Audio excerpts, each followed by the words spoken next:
Okay, welcome. Welcome, Stefan.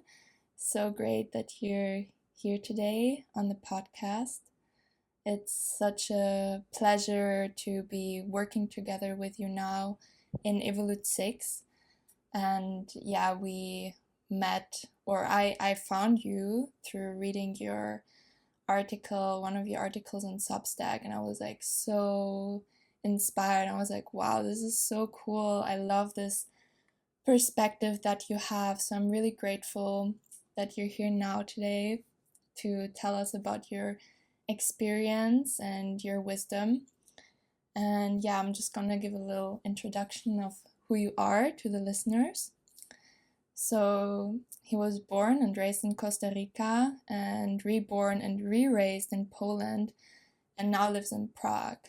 He has 10 years of experience in leadership positions, furthering sustainable development, and his full multifaceted expertise brings together the arts, regenerative farming, activism, education, and entrepreneurship. He has worked in the for-profit, not-for-profit, and grassroots organizing sectors.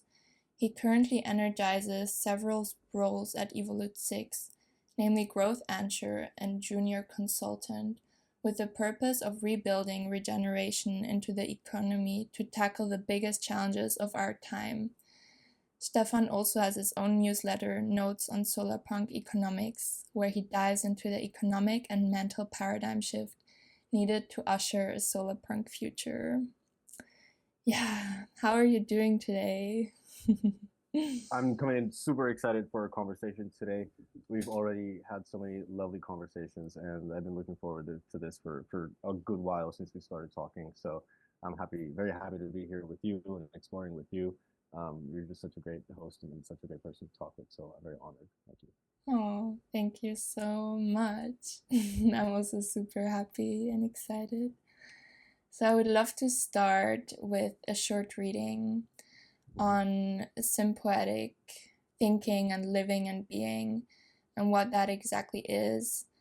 And then later we're gonna dive deeper into how we can build a society that embraces this way of living in all dimensions, and especially the business perspective where you have a lot of experience in.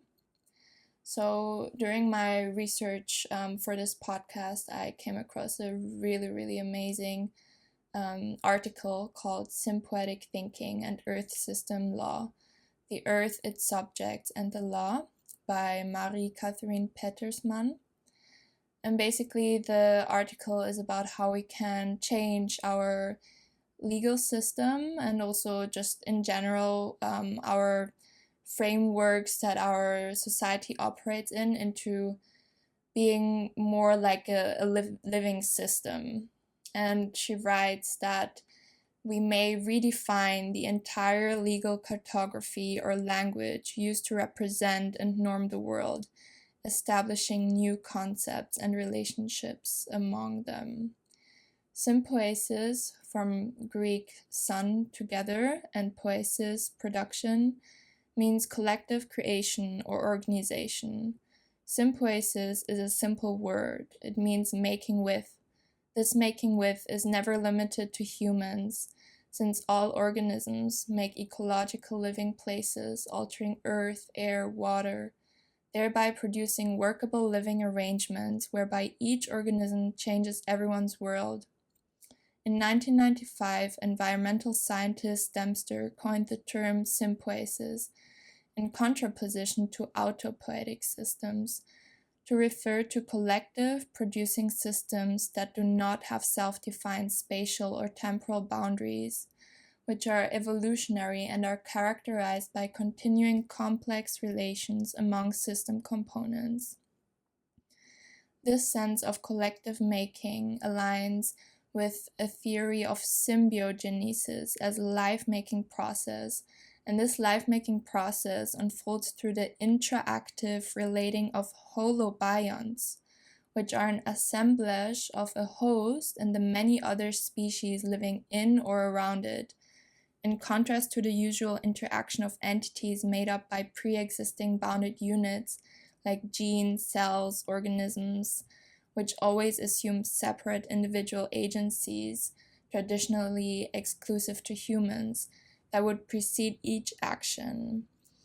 The word interaction is here used to signify the mutual constitution of entangled human, non-human agencies, and it is through such human, non-human entangled agency that life-making and life-sustaining processes are enacted, thereby enabling life on Earth.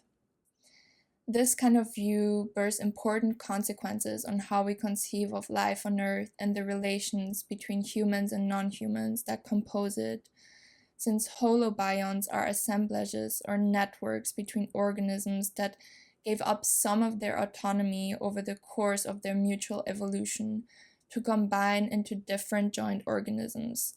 This network of organisms explains the shared genetic material observable across species. As novelist Richard Powers reminds us, you and the tree in your backyard come from a common ancestor. 1.5 billion years ago, the two of you parted ways. But even now, after an immense journey in separate directions, that tree and you still share 1/4 of your genes. Contemporary biologists are therefore advocating for a symbiotic view of life. By applying this biological evidence of holobionts in fields ranging from anatomy, physiology, genetics, evolution, immunology, or development. For animals as well as plants, there have never been individuals. This new paradigm for biology asks new questions and seeks new relationships among the different living entities on Earth. Yeah, so this was quite a long reading, but it kind of frames the topics that we're going to dive into today. And I would love to hear from you what comes up for you when you hear this, and how do you see this transition from moving towards a more symbiotic relationship with all living beings? Yeah, please dive right into it. Thank you for sharing that.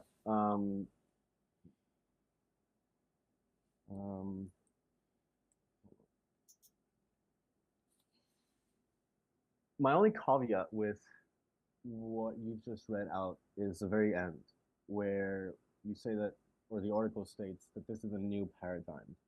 And I think that is a narrative that is steadily getting dismantled as we move forward into this quote unquote new paradigm. For me, really it's the new old paradigm. These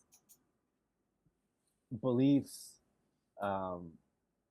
and worldviews of interconnectedness, interdependence have really been the norm for most of human history. Their reality has always been the norm to the extent that we accept them and or not, and instead decide to place individuality, anthropocentrism as sort of like the dominant worldview is a rather novel phenomenon that we can track. You know, these kinds of ideas have been popularized in our political imagination very much since the dawn of agriculture and settled civilization. But for the tens of thousands of years prior to that, and then the hundreds of millions and billions of years even before, the norm has always, in the recognition of how life works, at least on this planet, is that interdependence. And so what I think is happening that is really interesting in our current time is we're kind of shaking off this imposed amnesia imposed by several institutions, namely our leviathans, the state, media institutions, economic institutions, banks, pension funds, and so on, sort of with the intent of maintaining the power structures necessary for us to live without feeling this recognition that we are all very much intertwined and interdependent. There's a book I'm currently reading, very recommended, by Rutger Bregman, and it's called Humankind, and he brings into it, or the basic premise of the book is something he calls a new realism, riffing off of the political science realism briefly described as, humans and international politics, geopolitics, and whatnot is nasty, brutish, in short, right? In the words of Thomas Hobbes, this whole rugged individualism. And so there's many narratives to support that, but what Bregman does in his book is he goes deep into where those narratives come from. The experiments like the Stanford prison experiments, Stephen Milgram and his shock experiment, even stories like the Easter Island story about how people cannibalize each other. And he looks deeply into those and sees where exactly the conclusions that like humans are inherently selfish and driven by self-motivation come from. And he realizes and finds that there's so much untruth in an unscientific procedures happening in the process of deriving those findings. There is bias imparted by researchers. We know this about the Stanford prison experiment. There is coercion imposed upon test subjects. This we know from the Stephen Milgram shock experiment. There are simply mistaken accounts of history, and we know this about the Easter Island. And so what I think is really the beautiful opportunity now is to reconnect with a part that is very much alive in us, but for the past couple hundred years, if not a couple thousand, we have organized society in such a way that enables us to neglect that. And so what freedom we sought in free association, as if you will, it used to be, has been replaced with conformity and the pleasures therein, as we have become parts of this collective organization, society, Leviathan, the nation state, you name it, whereby we haven't even actually individually signed a social contract, right? So we've all been sort of born into this without much of a choice. And so we just have to conform, right? So we are seeing this, what I'm seeing is this opportunity for humans to reconnect with that deeply compassionate, friendly, it's another thing that Bregman talks about in terms of like evolutionary selection and how humans have bred ourselves to be friendlier, because that actually has helped our survival in the past. I won't go into too much detail of the book, but I might pick up some other stuff as we go. And so where humanity is currently at, well, it's a big question, obviously. I mean, and there's many different ways. We got to recognize the good and the bad, right? At the end of the day, yes, even though capitalism and all its supplementary narratives, institutions, etc., have brought us to the brink of ecological catastrophe, potentially a third world war, so many social ills, high rates of depression, etc. All these people being unhappy and frustrated with the way things are. We can't neglect to mention that in the past 400 years or so, precisely because of that drive for self-interest that we have so been convinced is our prime driver, we have been able to globalize society. We have been able to eradicate major diseases. We have been able to decrease significantly the amount of poverty and extreme poverty that people find themselves in. We have interconnected the world profoundly through technological means. Technically speaking, there's like less wars than there's always been, even though it doesn't seem like it. Wink, wink to the media. Um, but rest assured, I'm not a proponent of keeping on doing the things as usual. Naturally, or evidently rather, it is time for a change, and one that is, as fast as possible. Like, actually, I mean, we're rather late, and we can talk about that as well. But um, where we are at is this inflection point, and so it's really up to us to decide, given all of what we know about us today, about our history, and really what are the possibilities to the future.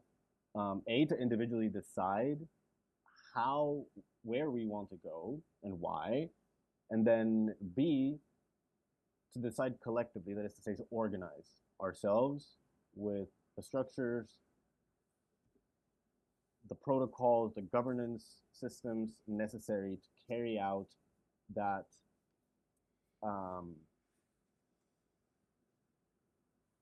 ability to freely associate and work collectively towards a shared goal.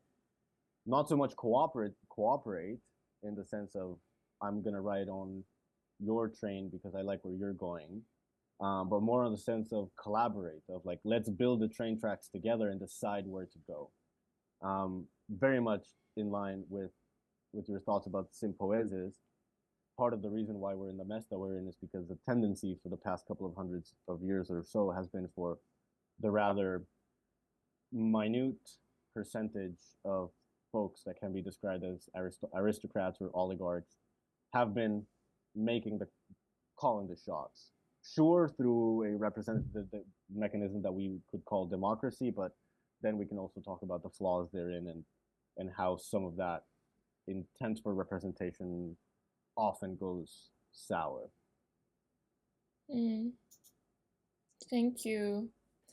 Yeah, what comes up for me as you share this, especially with the point of how do we make this process a collective decision of like, where do we want to go?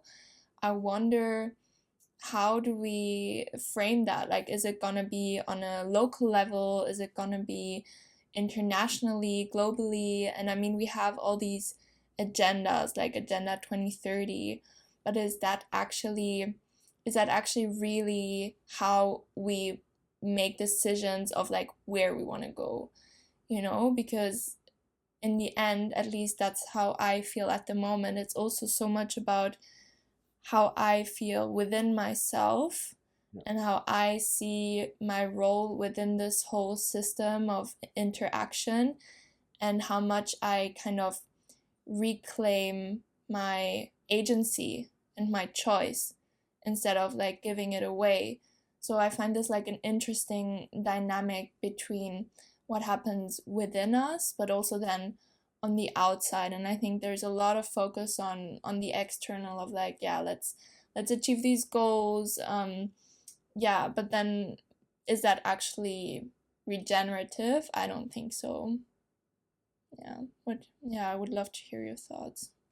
So I think you really hit the nail on the head in terms of like, so what you're feeling in my mind sounds like very much the perfect gateway to finding the solution to the problem. How do I reclaim my own agency in a world, in an economy that is structured in such a way that it's to say 9 to 5 and all this jazz, to basically maximize your productivity as an individual, which is rather a reductionist perspective of what humans are capable of doing. And so for me, the thing that comes up immediately in these conversations isn't even what are the institutions that we're going to have to build, how are we going to organize, and all that stuff. For me, what comes up is first a question of how is power distributed today?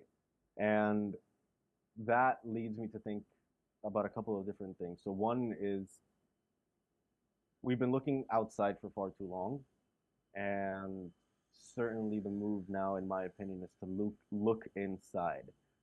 And what that means is rather a thorough process of introspection. I'm pretty convinced that social change, how we envision it, cannot happen until critical mass, whatever percentage that may be, If we go by, what's her name?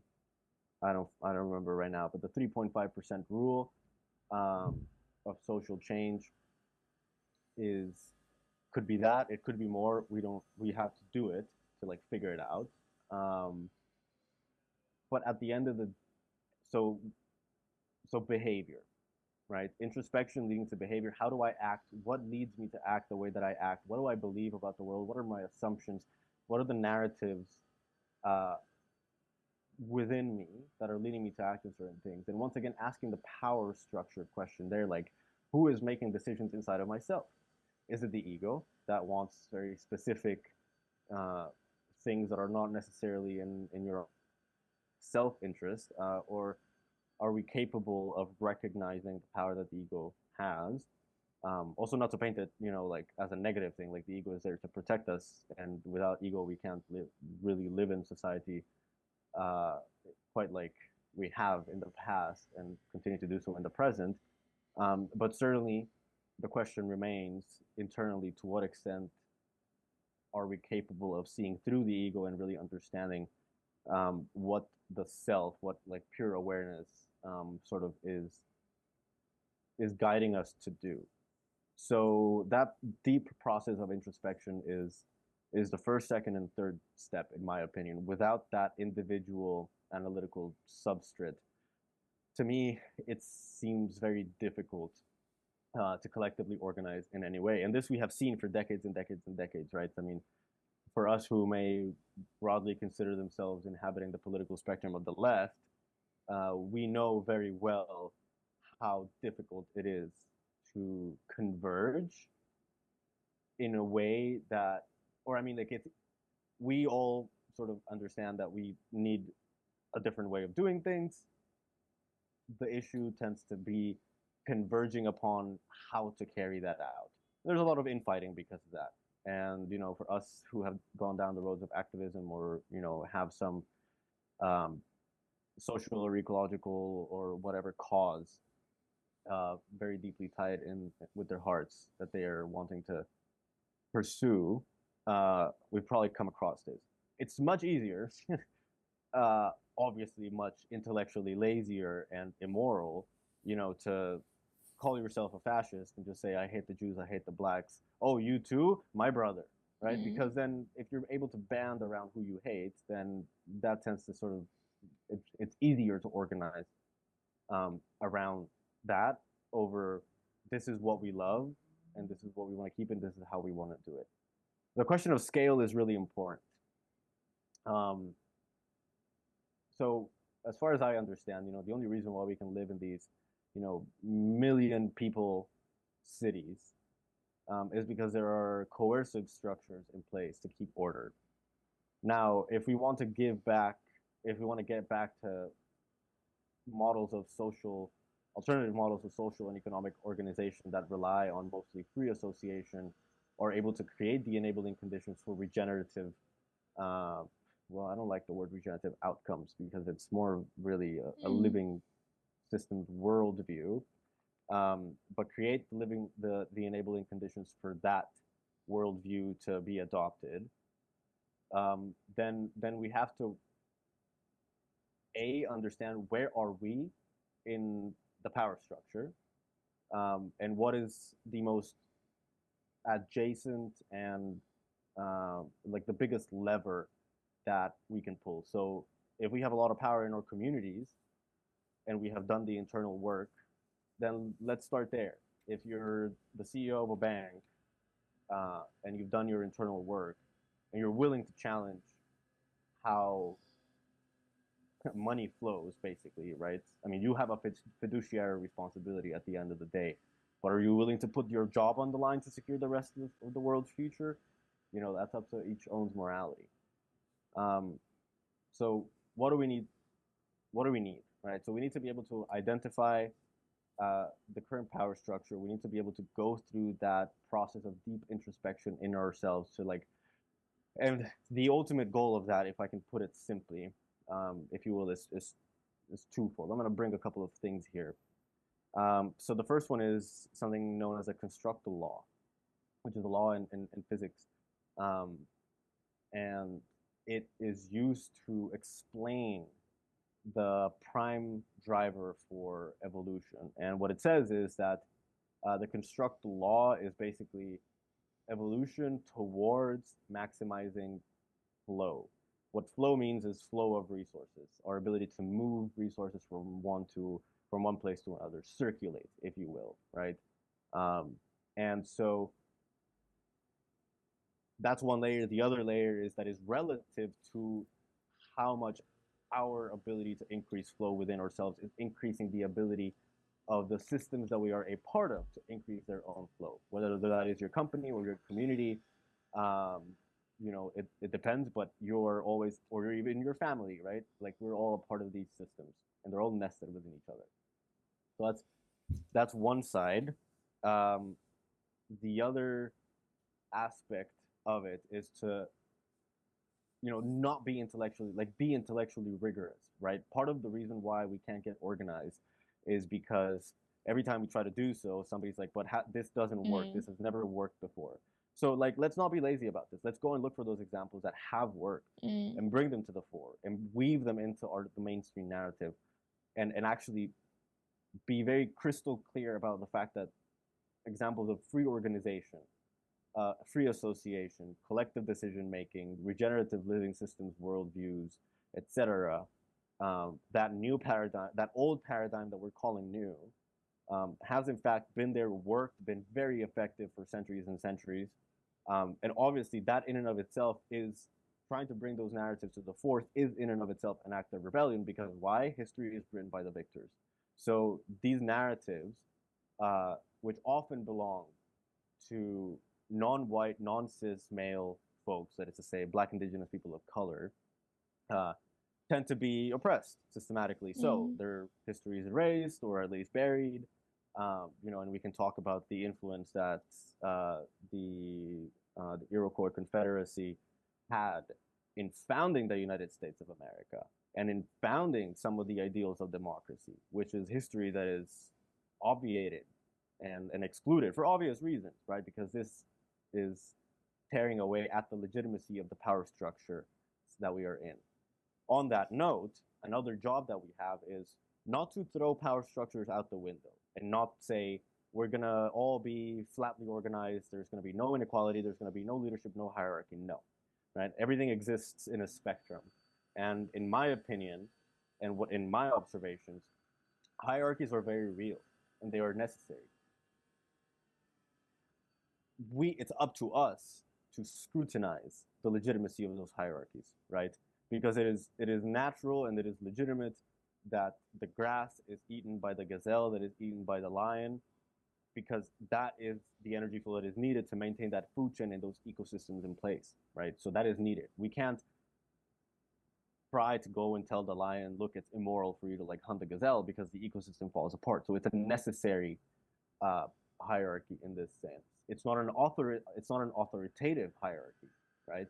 There's no command and control. There is hunting, which is different. And yes, it's brutal, and yes, it's metal, and yes, it's gross, but so is, nature is like this, right? So it's not all pretty rainbows, even though that also exists. And once again, this incredible variety of like horrible things and beautiful, sublime, is this whole spectrum that is the beauty of life.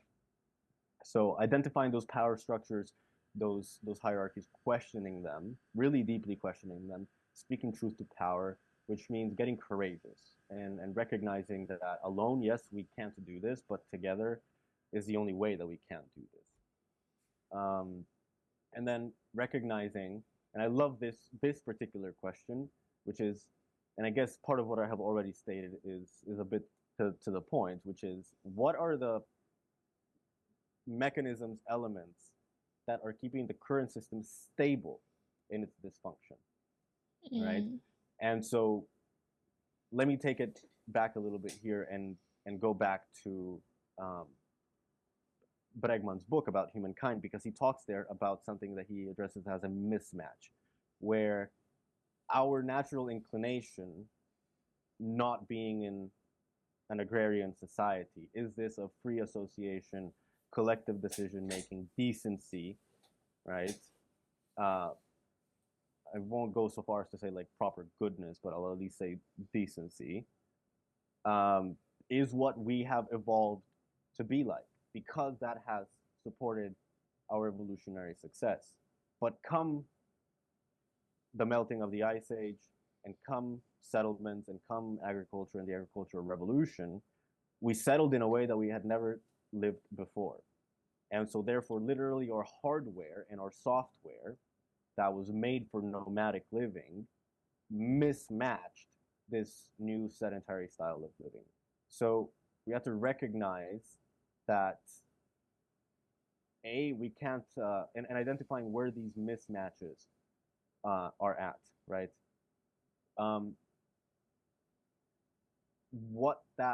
So that's relevant to like the dysfunction. What I personally see and work with, and in my role as growth anchor and consultant at Evolutesix, is that the answer to that question, what is keeping the system stable in its dysfunction, the economic system, stable in its dysfunction,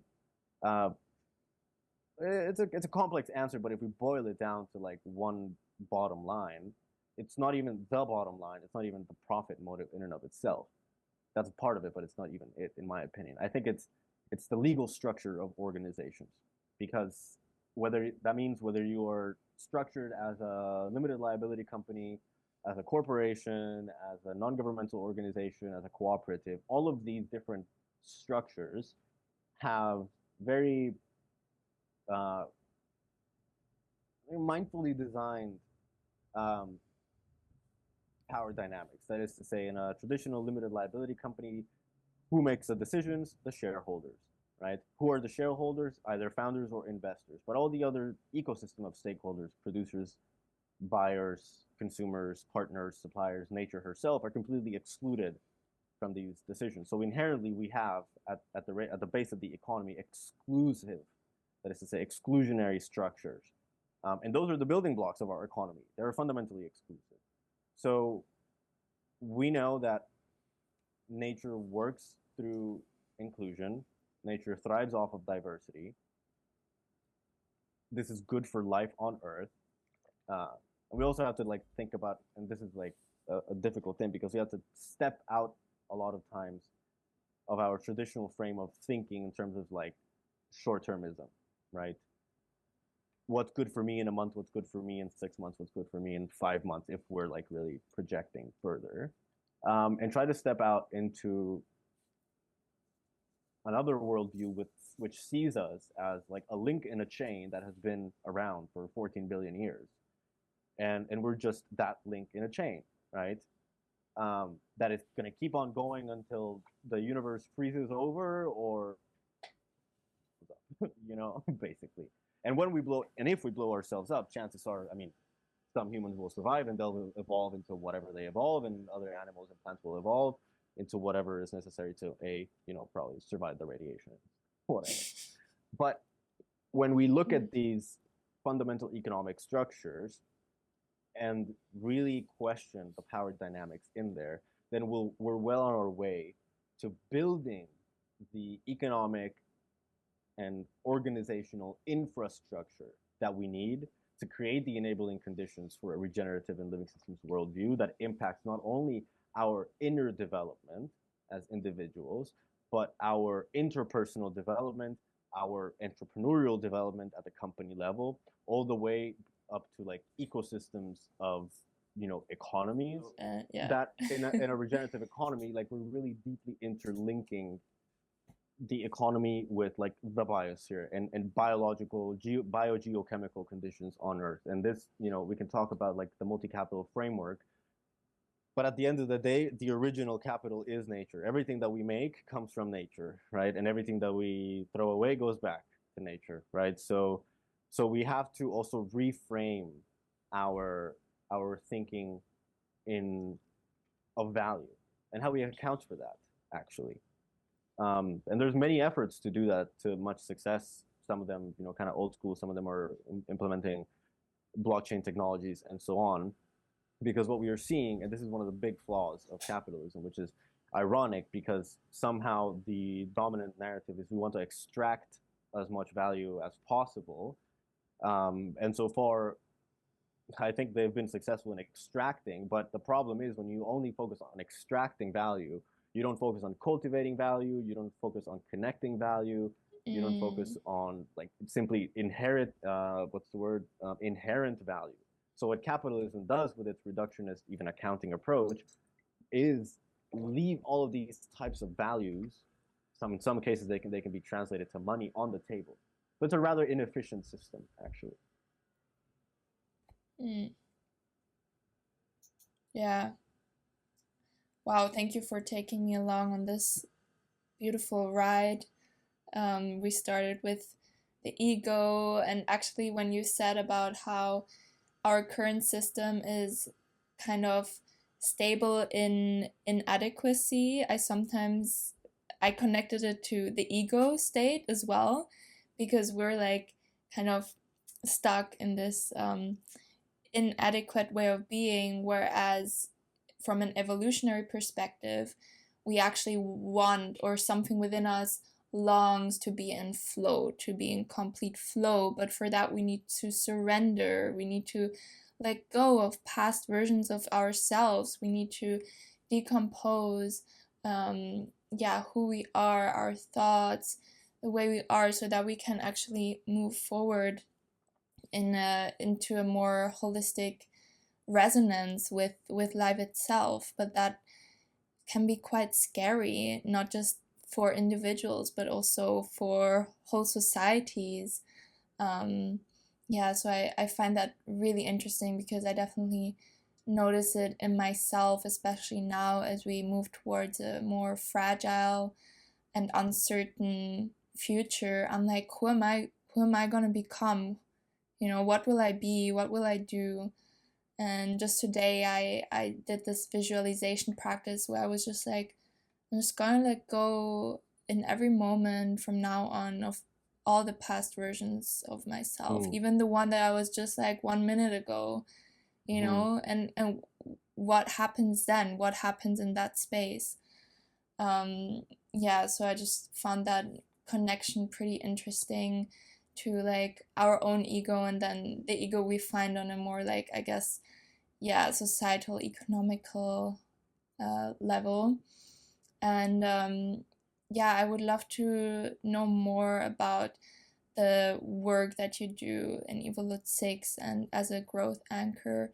Like, what exactly is the work about at Evolutesix? What are you trying to accomplish? What is the vision that you have? And what is the impact in society for transformation? Brilliant. Thank you for sharing that. And I'll weave in what you just discussed as well, because it's very relevant. So Evolutesix is a holistic venture builder. And what that means is we support entrepreneurs in building up and starting up companies or transforming existing companies into these more inclusive models of ownership, with the added benefit that we build the capacity of the entrepreneurs and the organizations that we work with in order to create the conditions for what we call a deliberately developmental organization. So let me take you through it really quickly. There's two ways to split the work that we do at Evolutesix. The first one I have already hinted to, which was sort of my short and brief explanation of all these different levels or strata: interdevelopmental, interpersonal, or interpersonal, interpersonal. We think of these strata in terms of the economy and the structures therein. So then we talk about the scale between departments within an organization. We talk about the organizational level. We talk about the next one being the ecosystem layer, where ecosystems of companies sort of band together and exchange. And then we have the global scale. So our work spans all of those levels, because for us it is key in generating the types of organizations that will be able to succeed in a volatile, uncertain, unknowable future that isn't far away. This is like, we don't know what's going to happen tomorrow. We don't know what's going to happen in an hour. We may have another COVID breakout, right? And we're going to have to adapt. And so the only way to adapt effectively is to, at the individual level, cultivate that capacity for adaptation. What that means is growing our capacity for complex thought, growing our capacity for self-awareness, for identifying our personal behavioral patterns, for identifying our personal assumptions about the world.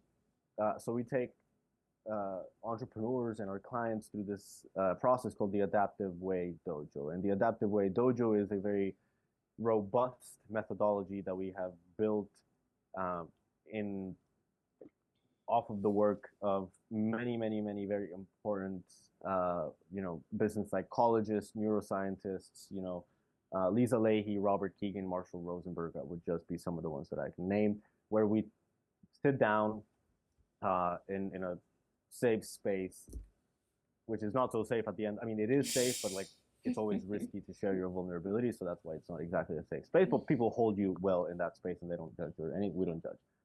And what we do is we sort of start asking questions and nudging the person to discuss their complaints and use that as the entry point for uncovering all of, or the most important general assumptions that they have, their ideas about the world, their hidden commitments, things that they're trying to prevent themselves from feeling or protecting themselves from feeling, that are getting in the way of getting to a specific goal. So that would be like the inner, and this is something at the individual level, but it also doubles as a peer-to-peer dialogue pattern. So this is something that we also support in bringing into the organizations that we work with at the strategic management level, but also at the team department level. So that there's a better, more effective, more efficient, and more, what's the word that I'm, more clearly distinguished methodology of communication. Because, and I can, right, I have a part-time job at a bar, and like when I got in trouble just recently for something that wasn't particularly my fault, instead of having like a deconstructive dialogue with my boss or whatever, like he called me up and started shouting fuck, shit, fuck. And this gets you nowhere, right? Because then I leave not knowing what the problem is, what I did wrong, why I'm getting punished, and how to fix it. So, and this is how a lot of companies work. They just, the managers shit on the people that are below them. And basically the task is to take whatever shit you have given and push it downwards further, right? And at the end of the day, that's not management. That's harassment. That's inefficient. People don't like working in those conditions. Work is not effective in those conditions. But when you can talk openly and, be heard by your peers, a lot can change. And we have seen significant performance increases, up anywhere between like 30 to 60%, coming from the implementation of such regenerative practices. Particularly, that's a figure cited by Carol Sanford in her newest book. So that's one way we work with others. On the other hand, let me phrase it this way. So we are a venture builder without funding. So we have all the substrate that is necessary to accelerate the companies and all the different educational and capability building services. So how we work as of now is on a consulting basis. So we bring clients into this dojo session, but also as educators. So we have the Ergolism 101 course, and we have an incubator offering, and so on. So that would be like one way to split it. And I just kind of went all over the place there. But the second map that we use to explain our work is what we call, like, I don't know, the three axes of business. And so these are like the most fundamentally intertwined sort of aspects of business. One is the incorporation form. How are you legally incorporated? What is your legal mandate to protect and enable as a company? And where are you on this spectrum? Are you here? Are you an LLC that is rather limited in its objectives? Are you a bit more broad, like a multi-stakeholder cooperative? Or where we are at with our innovation, are you a fair shares commons, right? Where the actual business itself or the organization, A, is fundamentally conceived as a living person, as a living system, and B, it as a means of production is a commons that is owned by, well, I have some issues with the word owned, managed and stewarded by the shareholders, which are also not exclusively financial shareholders, but also employees, member labor, potentially suppliers, if that is fit for purpose, as well as consumers, um, but also, and most importantly, to fix some of these structural inefficient or in structural dysfunctions, as I was pointing out earlier, um, the particularly those pertaining to long-term thinking. We also include the figure of the steward as a shareholder that is there to protect the interests of generally marginalized sectors of society. Call it nature in and of itself, Black, Indigenous, people of color, and the future generations. So all these things about externalities, we don't believe in that. We try to internalize as much as we can, and we leverage the difficulty of internalizing these issues in order to generate even better conditions for innovation. That's one axis. The other axis is the human development axis. So how do we conceive of people in a replaceable human tools? Is it even like a psychologically safe workplace, or is human development integral to the way that we work? And so we stand on that sort of end, where human development is integral to the development of the organization. So we support creating the conditions for that through the inclusion of what I was mentioning earlier, the adaptive way, tailored consulting, but also, and this is related to the third axis, is how do we organize work? Are we organized in hierarchical structures where the manager above us has all the say and we just follow orders? Or are we moving towards autonomy, self-direction, autopoeisis, symbiopoeisis, right? Where we have the actual work infrastructure and protocols, our favorites are sociocracy and holacracy and blends of that, to create conditions for decentralized work direction that acts in sort of like a similar way as an organ would in a body, right? Like your stomach doesn't ask your brain, can I digest? It's like there's some, there's you have food in your belly, your stomach gets triggered and it gets on with the process, right? In the same way, you might have kidney failure, right? Your body doesn't tell your brain, your kidneys don't tell your brain we're gonna shut down. They just kind of do, right? And then you're messed up, and then you got to do something about it. I mean, you can avoid it, obviously. So this degree of like sort of self-direction is really important for building sustainable, fair, equitable, inclusive, and regenerative organizations. And so, yeah, that would be like the two main ways to see how we split our work and what we help our clients with. Our main area of work lately has been in drafting articles of incorporation and constitutions for companies that want to incorporate in this multi-stakeholder way. So we bring our clients through a process of like building the capacity so that they understand what that means, how to operate a company as such, and how to actually craft the articles of incorporation and constitution necessary to then legalize the organization. So we also work with lawyers to help throughout that process. Mm. Yeah, thank you. I love that Evolutesix has such a thorough approach where it's not just about the narrative, it's also really about the practicalities and yeah, the legal ways of transforming the business ownership model, I would say.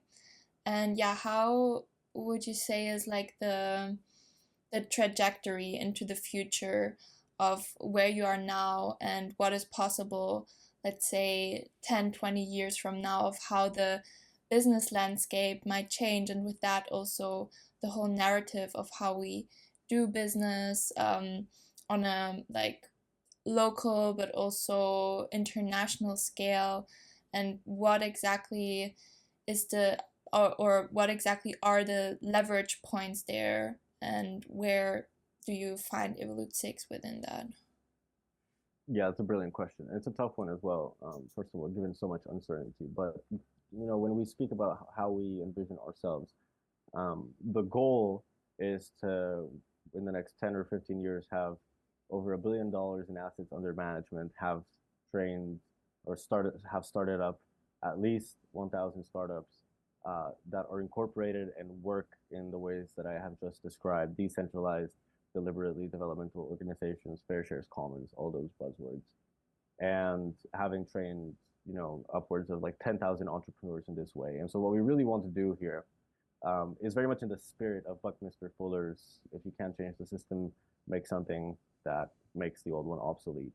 So what we're really trying to prototype here are new nodes of regenerative economies in the form of ecosystems. And ecosystems for us is a very specific operative word.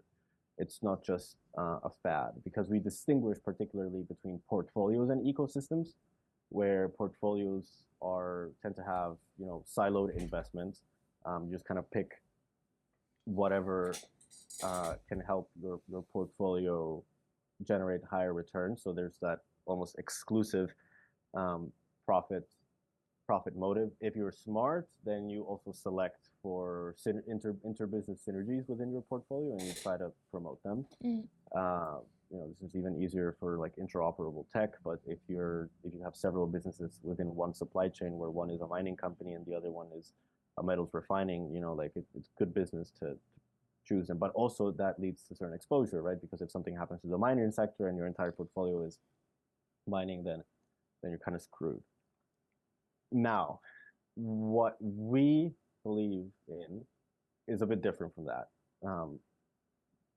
To be blunt, we kind of think that's obsolete, the portfolio model. And there's a lot of money being left on the table that way. That's also organizing the economy in a way that keeps it separate.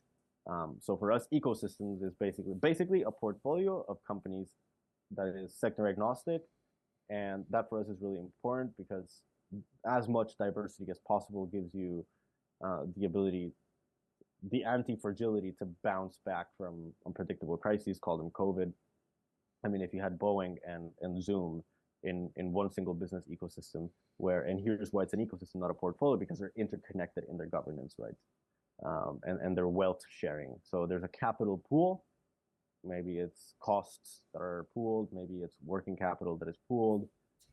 Maybe it's only profit that is pooled. It depends. Portfolios don't have that. And if you have an ecosystem with, say, I don't know, a mining company, you have Boeing, and you have Zoom, and I don't know, semiconductors, and COVID hits, then your Boeing returns are going to go down, your mining returns are going to go down, but your Zoom returns are going to go exponentially up, and your semiconductors are also going to keep going up. If you have a capital pool, then you can offset those losses from your Boeings and your mining companies from the capital pool. Instead, what happens with portfolios when those kinds of things happen is price gouging. We see these companies then increase the, say, I mean, I'm saying Boeing, but I'm talking about airlines really. This is why we saw immediately after the pandemic, travel became extremely expensive. This is why groceries became extremely expensive. This is why, amongst other reasons, the war in Ukraine, namely oil prices increased significantly, and all these things. And instead of, say, business ecosystems bearing the brunt of that, or the companies themselves willing to lose some profit in order to, not torture their consumers, this is what happened. And so now, once again, we see how that particular way of structuring investments, that is to say portfolios, is a rather important factor in retaining and propagating wealth inequality, right? Ecosystems don't do that because it is an internalized process, that of actually offsetting these losses through common capital pooling and shared resources. So where we see ourselves in the future is that this becomes the norm, and that maybe we can still, to some extent, think in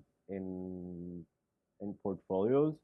We may still very well use that word, but the way that I believe we should be organizing the economy, and the way that we're doing it in Evolutesix, is this ergodic ecosystem fashion. The ergodic I've omitted for a little bit here, but that refers to our need to realign with the actual dynamics of capital growth as opposed to our imagined dynamics. That is to say, linear versus non-linear growth dynamics. Linear growth dynamics are scarcely seen, perhaps even non-existent. Even bacteria grow exponentially, and move into this, like non-linear, either exponential or not, but just non-linear dynamic of growth, and building in the mechanisms to be able to offset the variance and the losses from unpredictability through capital pooling. That's really what that word ergodic is there to point at. I don't want to get into the technicalities of it right now.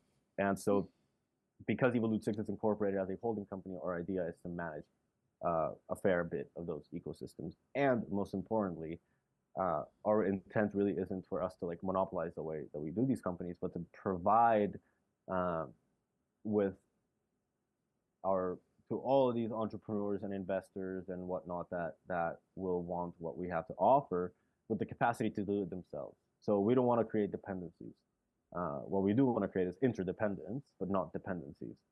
And so that means supporting the capability of all these entrepreneurs looking to do things in different ways, all these investors looking to do things in different ways, who do things in a different way by themselves, right? So give them the knowledge, the know-how, the capabilities so that they can go and spin it around in their own fashion, and spread the gospel, kind of a thing. How does this model help our society to move away from extractivism, and move towards actually giving back? Because of course, if we look at industry, I mean, if we imagine the development of society in the future, there will still be extraction of the natural ecosystems, but there's of course, as we all know, a level to what the earth can hold and what she can endure, and when we're over taking too much from her, then the systems will go out of balance. So how will this framework that Evolutesix is working with support the stabilization of the biosphere? Yeah, great question. So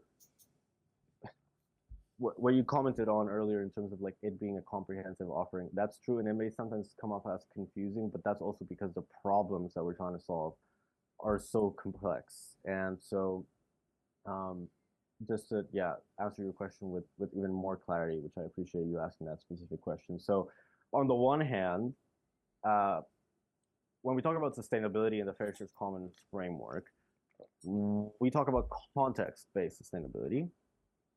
And for us, the conversation about not exceeding planetary boundaries is always present. So those conversations are not side conversations; those are integral conversations to the development of the organization. That's one. So then we elevate the ecological consciousness of organizations by bringing in these perspectives, because also sustainability inherently cannot be silver bulleted, if you will. Every different context has different requirements for sustainability, and exploring and analyzing those and sort of adhering to those requirements is part of what each individual company has to do in their own context. Which is also why we don't really like the word vision or mission. We more think in terms of driver. So we look at the context that an organization is a part of, and their co-founders and other stakeholders are a part of, and identify the needs that are present in that context. And so therefore we create organizations to respond to the needs of the context, as opposed to pinning something far away in the future. We try to like keep it present based and as adaptable as possible. So that's one way and another. And the other way is just the inclusivity of it, because when all material stakeholders are shareholders, then you're taking away one of the hugest levers to wealth inequality, because what we see in today's business as usual landscape is we have these massive conglomerates that are take for example BlackRock, who is a massive asset manager and has significant percentages in some of the world's largest companies, right? So Apple, Microsoft, whatever. Now, it may look cool in your balance sheet to have 20% of your company be owned by BlackRock, but what that means is you are 20% owned by BlackRock, and they are making some big shots and some big calls. Now, should BlackRock have the right to decide for 20% of the fate of a company? Well, within the traditional structure, we would say yes, because they have enough money to purchase 20% governance rights. So it's inherently exclusive, because if you don't have that amount of money, then you're out of the game. Because we view capital in a multifaceted lens, social capital, cultural capital, natural capital, economic, financial capital, etc., and we account for those, then we can create new entry points for governance.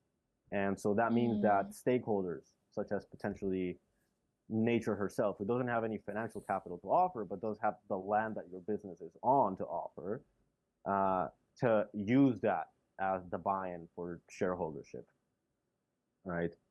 So, and you can apply this to any other stakeholder sector, right? Now, a couple of caveats with that, just to be clear. It doesn't mean that everybody gets to be a shareholder. There's some qualifying criteria, and you have to actually be a material stakeholder. That is a process.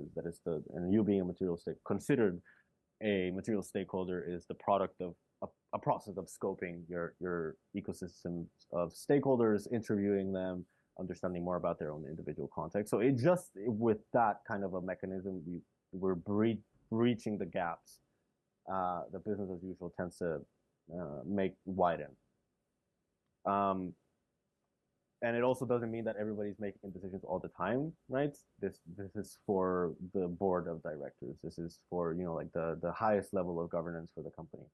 How decisions get made on a day-to-day basis really depends on how we are organized. Are we a sociocratic or holocratic organization, or have some other different model, et cetera, et cetera. So we would have to get into specifics there, but.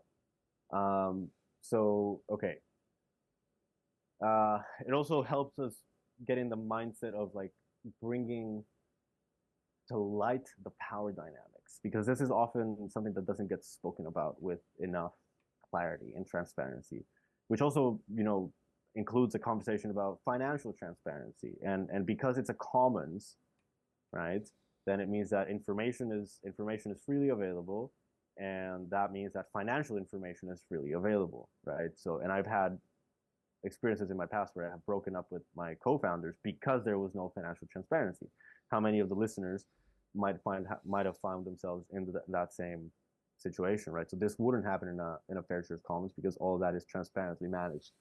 So we're really that, and in addition to the fact that because we look at it as a living systems worldview, as opposed to a mechanistic, reductionist, business as usual, then already that elevates, even I believe in my experience, our spiritual capacity to like roam about in the world, because then we know that like our jobs, our work, is connected to everything else, and that makes you feel good, because if you're doing some bullshit job and you're pushing pens, 8 hours a day or whatever, it's a meaningless job. You don't see how that is adding value to the world, and like as a human, like you don't deserve that. You deserve to see how the fruits of your labor are feeding the world, and if you choose not to see them because you move on to other things, then that's fine, but that's your choice. You're not forced, as we are in the traditional business structure landscape. And then finally, in terms of the extraction, let's go back to ergodicity a little bit. So how we plan financially in business tends to be linear projections. We assume that we're going to grow a fixed percentage, call it 4.5%, 5%. We have all these expectations about how the economy ought to grow 3.5% per year. Otherwise, it's a recession and it's a big deal and whatever, we got to ask who is making that noise, right? And who is actually scared when the economy is 3.4% growth per year, right? So these linear calculations and expectations tend to overestimate up to 5 times the speed and the scale of growth. So that means that companies, in order to meet their fiduciary responsibility that they have promised their shareholders based off of a linear, overblown mathematical calculation in their financial plans, necessitates they introduce mechanisms of value extraction. And that may be directly from their employees, making them work longer hours, making them work on weekends, forcing them to coerce clients into buying things, all these things about what's the word? Like, I forget right now, but basically like making immoral business decisions, deciding to open up, my mind is going in so many different potential examples, but neglecting environmental regulations if you're a mining company, not doing the remediation process, like all these things where you can cut corners, the system wants you to cut corners, and if that is going to bring you more money, and that generally means extraction. And that, I think, is one of the roots of extractivism as like part of the dominant narrative, just like the fiduciary responsibility that we have, that most corporates have with their shareholders based off of the wrong math, really. So how we are trying to fix that is we looked at that math and we recognize linear mathematics doesn't get us to where we want to be, nor does it get us to anywhere real. It really is a fantasy land. So we have to get clear on what are the dynamics of capital growth and how companies move and change and grow and become smaller. And these tend to be non-linear processes with not additive, but like multiplicative dynamics. And so and these are all the insights from ergodicity, right?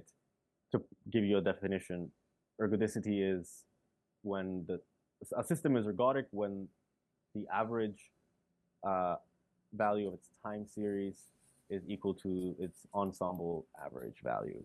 Now that's a bunch of jargon, but basically what that means in the real life is like when you see a seed and you plant it and you see it grow, you have an understanding that like this is how it works. And so therefore, if you plant a garden, the same thing should happen. But it doesn't always, right? Some plants die, they don't give as much yield as you want. Some of them need extra fertilizer, all of these things, right? So that would be like an analogy I could use to describe. A perfectly ergodic garden is one in which all the plants bloom perfectly and they all give you 100,000 tomatoes and this kind of stuff. But that's not how life works. There's pests, there's not enough resources, there's not enough sunlight, etc. And so because we build investment ecosystems like the non-ergodic gardens that I have just described, and we embed these resource sharing functions, capital pooling, then we are able to reduce the expectation of extraction to meet the same economic goals through solidaric means, right?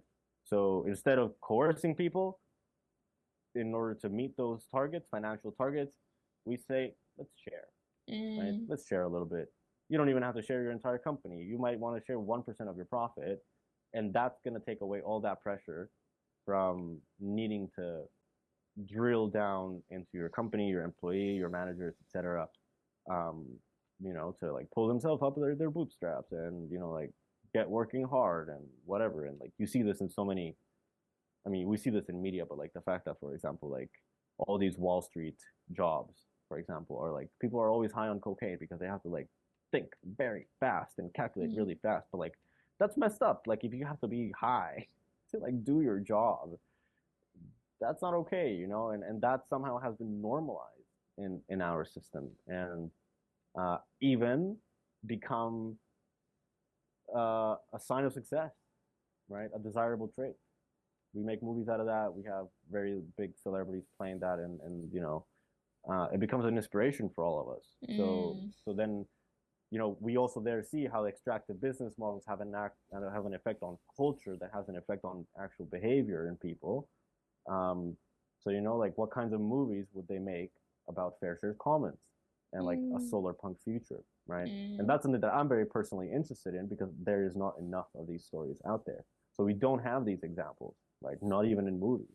Maybe we have them in books. Maybe we will have them. I mean, we have examples obviously in real life, but they're not as popular as they ought to be, right? So that's like a whole other. I mean, that would be like a separate conversation. So I'll check there.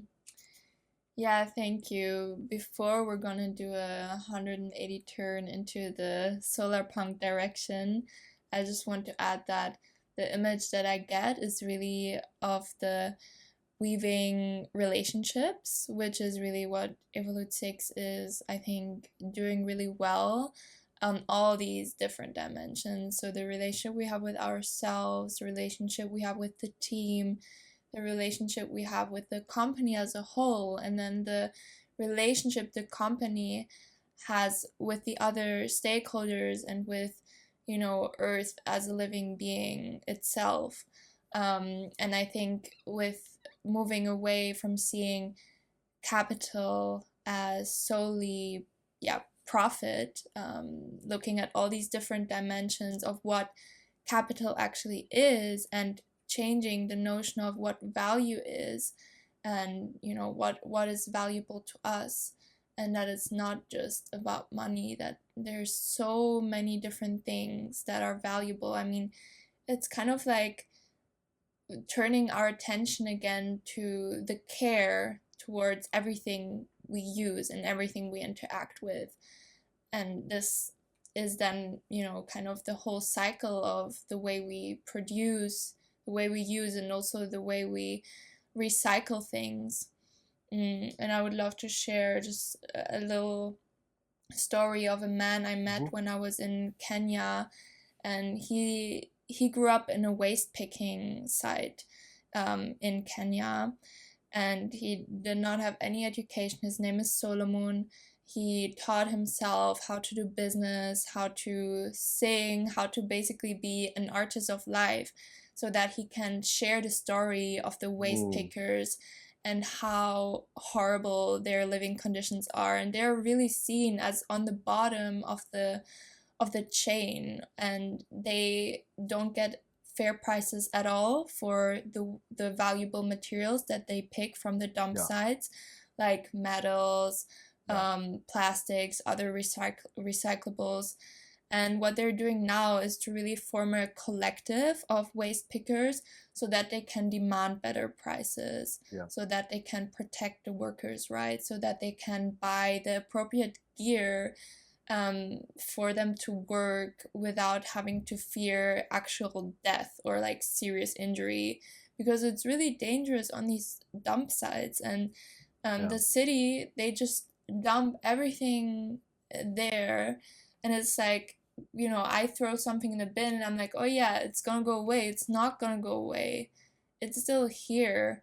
And really like changing this perspective to seeing this chain of interactions from start to finish, and then how the cycle will continue, I think is so important. And also what kind of people, like who is there, who is doing this work, who is cleaning up the mess.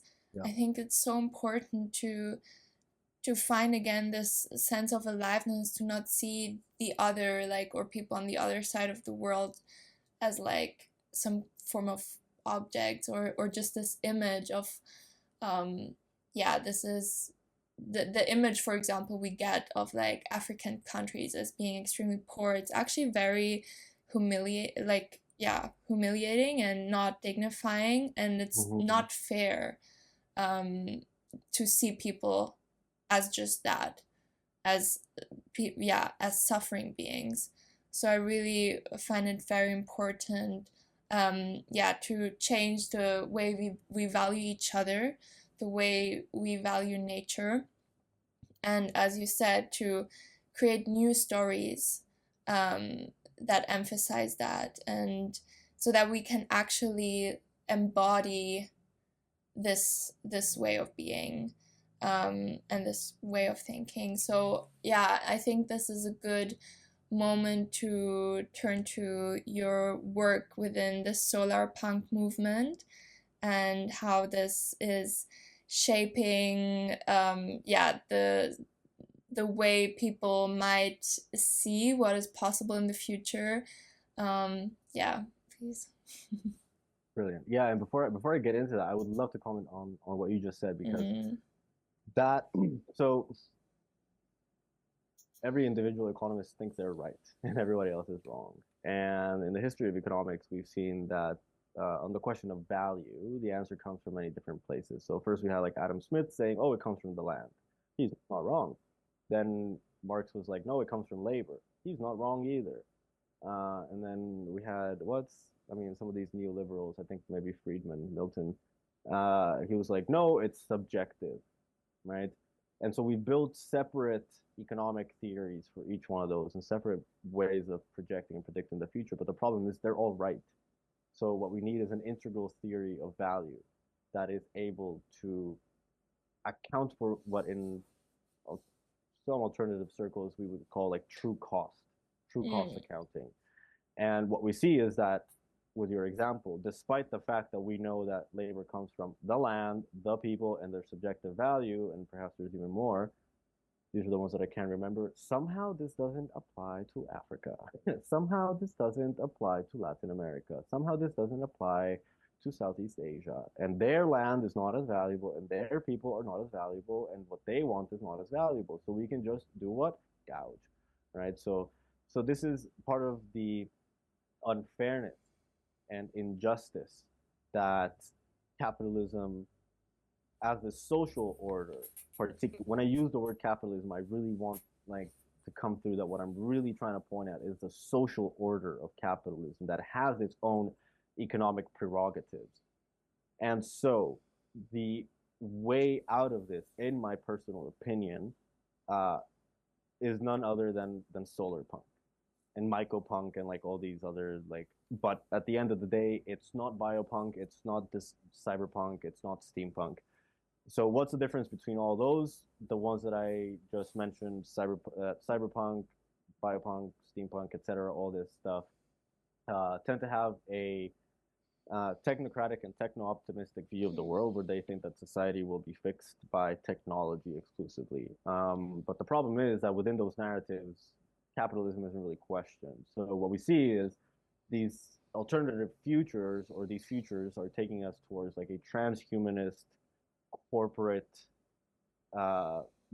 desolate wasteland of a world kind of a thing. And obviously that's untenable. You know, even I have issues like playing those video games because I feel kind of guilty of like, wow, I'm like supporting by giving this vision of the future time, and I feel bad about that. So having gone through, because I love sci-fi, and having gone through all those and being fascinated with them at some point, a couple of years ago, I found Solarpunk, which originally comes from like 2014, and like from Tumblr, where a lot of like really great ideas come from. And so in my own words, what is Solarpunk? So Solarpunk is a couple of things. Solarpunk is a life-affirming, life-loving, or biophilic vision of the future that seeks to integrate society, nature, and technology in harmony with the intent of growing the life-carrying capacity of Earth. It is fundamentally anti-racist, decolonial. It is fundamentally anti-capitalist, right? And a lot of people tend to not focus too much on the solar aspect, the tech aspect, and the aesthetic aspect, but not enough on the critical punk aspect. And I have a lot of issues with that because without critique, and I mean, you need the critique and you need the proposed solution, right? And it is a world that people have different thoughts on it. It tends to be conceived that Solarpunk predicates a low-tech future where everybody has to like small but like functional technologies like solar panels on their house, or like access to internet, or small tech. I think it doesn't necessarily exclude high tech. I think everybody should, or not to should, but like everybody it could aspire to live in a future where they have like some basic technology that supports their autonomy, energetically, so food-wise, food security, etc., and have the skills to be able to engage with that technology, to improve it, to upgrade it, to repair it. So these become part of our skill set, as people living in a quote unquote modern solar punk society.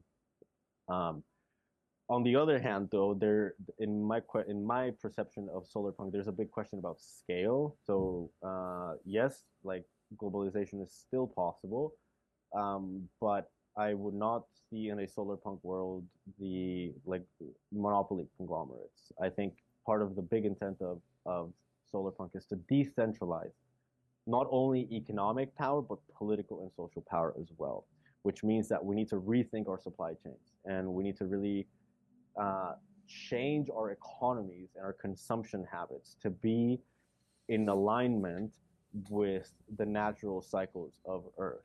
So maybe this, for me personally, right? I come from Costa Rica. My opinion in this is I would be willing and able and happy to stop eating bananas in the Czech Republic as long as I can get the seasonal berries that are growing here and the apples and whatever and the plums, right? And what this means is at the heart of solar punk, I think there is a huge call for adaptability and recognizing that comfort is a dangerous beast. Because yes, for sure, we want to live more comfortable lives, but if you get too comfortable, and this is what has happened to us urbanites living in cities, then we forget about toil, particularly that pertaining to toil of the land. And here's where I'm going to bring a little bit of etymology into the picture, because I also think that etymology can give us some really interesting insights into like how things ought to work. And the word culture actually comes from the Greek kultur, Latin Greek, which means to till the soil, right? So the original culture is agriculture. And you can see this.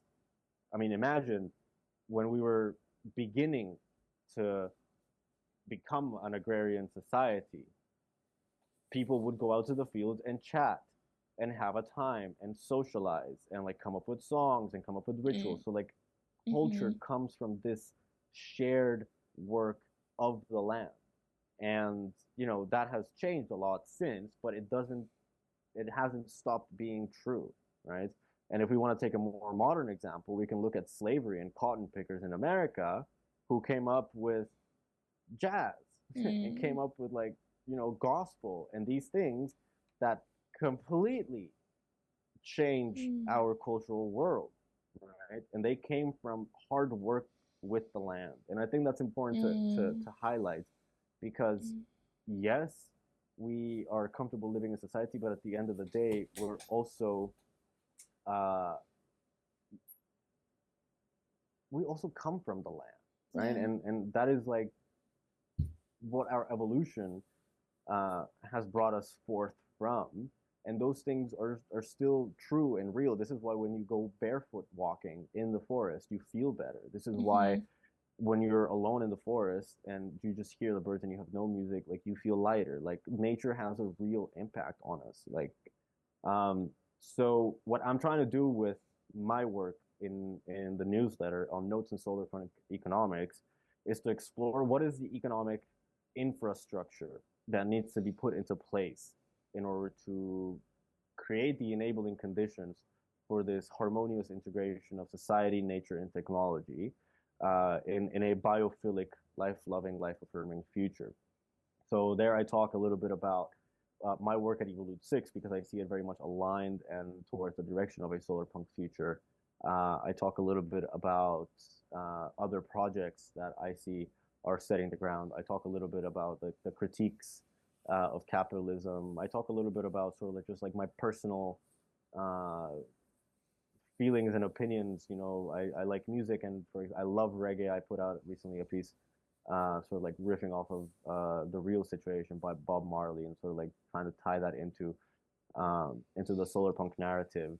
The beauty about solarpunk is that nobody owns it, right? And nobody will own it, and nobody will ever own it. And if it is ever owned, then it's no longer solarpunk. The whole thing is, this is a symbiogenic endeavor, and this is the whole. This is where we can see free association and collective decision making actually building up a movement that has spread into mainstream society, and we see this in like this yogurt company's advertisements, or now we see all these like images of, you know, plants in buildings which is being passed off as solar punk. So of course we risk co-option, you know, but that's what it is, you know. This is the powers that be will try to co-opt that to spin the narrative in their own favor, and but we know this as solar punks. We recognize that that is the dynamic of power, and it's our job to create, to keep creating that narrative, to keep building up that narrative, to keep spreading out that narrative, to live out that narrative, to create communities based on that narrative, to create businesses based on that narrative, to create political movements based on that narrative, to put to use unused urban and rural spaces in favor of that narrative, to redistribute wealth and power in favor of that narrative wherever we may be, and at the end of the day to recognize that it all starts with our own emancipation of self. Because if we are trapped by ourselves, by our own ego, if we can't even be free in our own minds, then it's hardly possible to accept a future in which all living beings are free. Wow, that was such a beautiful summary of, yeah, what we can do right now. I think this is really the time for revolution, and for self-exploration, and for looking beyond what we think is normal and trying out new things, experimenting, getting creative, talking to people, like just being out there, and at the same time staying like rooted into ourselves, and yeah, having this introspection time as well as being active. I think it's really really a fruitful moment in the history of humanity and of the earth. Yeah, it's exciting, and yeah, I'm really grateful that our paths have crossed and that we get to co-create now, and feel very honored to learn from you, and to yeah, work together. I love this episode, this conversation with you. It was so inspiring, and just so many ideas came up, and I'm gonna re-listen. I'm gonna just take notes and look further into some things that you mentioned, because I'm so curious to find out more. And yeah, I hope that the people listening, that you guys enjoyed it. And of course, I'm gonna add information of how people can reach out to you, any important resources that, yeah, for people to dig deeper into the things that have been shared. Yeah, and yeah, just really grateful. Thank you. Thank you so much, Cosima. This has been an absolute delight. Next time, maybe I would love to hear also more from your side, but do that in the podcast or over a beer. Yeah. And I guess my closing thought that I'll put on a ribbon, as a ribbon onto all of this, would be: don't be fooled. The revolution starts inside. Yeah. Awesome. Thank you.